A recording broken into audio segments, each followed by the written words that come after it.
ఇంకోటి పాలిటిక్స్ మనకెందుకు భయ, ఏం తిందాం, ఏం ఆర్డర్లు పెడదాం. రాజకీయాలు ఎన్నికల కంటే ఫుడ్ ఆర్డర్ల పైన మెజారిటీ ఇండియన్లు తలమునకలు అవుతుండట. ఒక సర్వే చేశారు. 81% మంది భారతీయులు రోజుకు 3 గంటలు ఏదో ఒక విషయం పైన ఎక్కువగా ఆలోచిస్తున్నారట. దాంట్లో 61% మంది కేవలం ఫుడ్ డెలివరీ గురించి ఆలోచిస్తున్నారు. ఫుడ్ ఏం ఆర్డర్ పెట్టాలి, ఏం తెప్పించుకోవాలి, ఏం తినాలి. ఇది ఒక అయితే 74% మందికి ఏమి ఆర్డర్ చేయాలి, ఏం తినాలనే దానిపై దృష్టి. ఇండియన్ ఓవర్ థింకింగ్ రిపోర్ట్ 2025 నివేదికలో ఆసక్తికర అంశాలు. ఇండియన్ ఓవర్ థింకింగ్ రిపోర్ట్ అని centre fresh India over thinking report ద్వారా సెంటర్ ఫ్రెష్ ఇండియా అని ఒక కంపెనీ ఓవర్ థింకింగ్ ఎట్లా చేస్తున్నారు ఇండియన్స్ అని ఒక సర్వే చేస్తే 81% రోజు ఒక 3 గంటల పాటు తీవ్రమైన థింకింగ్ చేస్తారట. Over thinking. ఆ థింకింగ్లో ఏముందాయా అంటే దేశ భవిష్యత్తుతో దేశానికి ఏ నాయకుడిని ఎన్నుకోవాలి, మన ప్రాంతానికి ఏ నాయకుడిని ఎన్నుకోవాలి, ఈ దేశ పరిపాలన ఎట్లుండాలి, ఈ దేశ పౌరులు ఎట్లుండాలి, విద్య వైద్య వ్యవస్థలు, రాజకీయ వ్యవస్థ, అవినీతి, అధికార యంత్రాంగం ఎట్లా ఉండాలని దానిపైన ఆలోచించట్లే. కేవలం ఏం ఫుడ్ డెలివరీ ఆర్డర్ ఇవ్వాలి, ఏం తెచ్చుకొని తినాలి. అంటే తిని ఆ ఒక్క పూటకు ఆకలి తీర్చుకునే తిండి కోసం ఇచ్చిన టైము 5 సంవత్సరాల పాటు ఈ దేశాన్ని పరిపాలించాల్సిన పార్టీని ఎన్నుకునే దాంట్లోనో 5 సంవత్సరాల పాటు మనం పరిపాలించాల్సిన మన దేశ భవిష్యత్తు నిర్ణయించాల్సిన రాజకీయ పార్టీని ఎన్నుకునే దాంట్లో ఆలోచించట్లేదట. పాలిటిక్స్ కానీ ఎన్నికల గురించి ఎక్కడ ఆలోచించట్లా. కేవలం ఒక 20% మంది ఆలోచిస్తున్నారు కానీ 80% మంది అయితే కేవలం ఏ ఫుడ్ తినాలి, ఏ హోటల్ నుంచి తెప్పించుకోవాలి, ఏది బాగుంటుంది, ఏది టేస్ట్ ఉంటుంది, దీనిపైన వీటిని కాన్సన్ట్రేషన్ మిగతా విషయాలపైన పెట్టట్లేదట.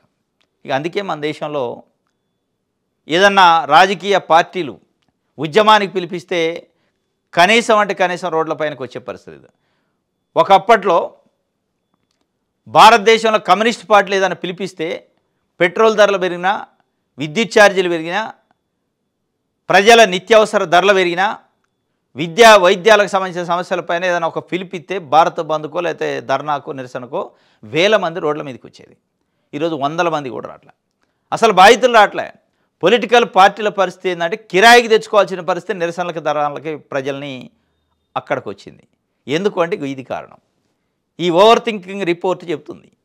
మొత్తం కేవలం వాళ్ళు తిండి, వాళ్ళ బట్ట, వాళ్ళ సుఖం, వాళ్ళ కుటుంబం, వాళ్ళ సంతోషం చూసుకుంటున్నారు తప్ప సామాజికమైన దృక్పథము, సామాజిక ఆలోచన, సోషల్ థింకింగ్ తగ్గిపోయింది.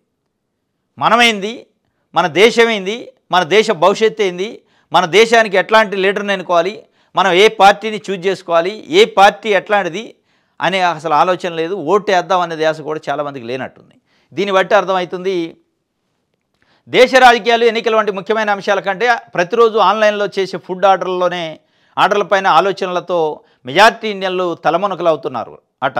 అంతేకాకుండా 81% మంది భారతీయులు ప్రతిరోజు కనీసం 3 గంటల పాటు ఏదో ఒక విషయమై తీవ్రమైన దీర్ఘాలోచనలు చేస్తున్నారట. ఎన్నికల కంటే కూడా 61% మంది ఫుడ్ డెలివరీ గురించి ఎక్కువగా ఆలోచిస్తున్నారు. దాదాపు 74% మందికి ఏ ఫుడ్ ఆర్డర్ చేయాలి, ఏం తినాలో అన్న నిర్ణయంపై దృష్టి కేంద్రీకరిస్తున్నారట. ఎన్నికల్లో పోటీ చేస్తున్న అభ్యర్థులు ఎవరికి ఓటేయాలనే నిర్ణయం కంటే కూడా ఆన్లైన్లో ఫుడ్కు సంబంధించిన అనేక ఎంపికలు, డీల్స్ పట్ల ఆసక్తి, వాటిలో సరైన ఎంపికకు తమ మొబైల్ స్క్రీన్లను ఎక్కువసేపు పరిశీలిస్తున్నారు. దీంతో అతిగా ఆలోచించడం అనేది భారతీయులకు ఒక కొత్త అలవాటుగా మారిపోయిందనే అభిప్రాయము వ్యక్తమవుతుంది. ఇది మొబైల్ స్క్రీన్ల ఒక సర్వే చేశారట. స్క్రీన్లు ఎక్కువ ఆన్ చేసి దేనిపైన ఉంటున్నాయంటే ఫుడ్ డెలివరీ, ఏ ఫుడ్ సెలెక్ట్ చేసుకోవాలి, ఏ హోటలు, దీనిపైన. ఎక్కడ కూడా ఎన్నికలు, రాజకీయ పార్టీలు, పరిపాలన, ప్రభుత్వము వీటిపైన ఎక్కడా ఆలోచన లేదట.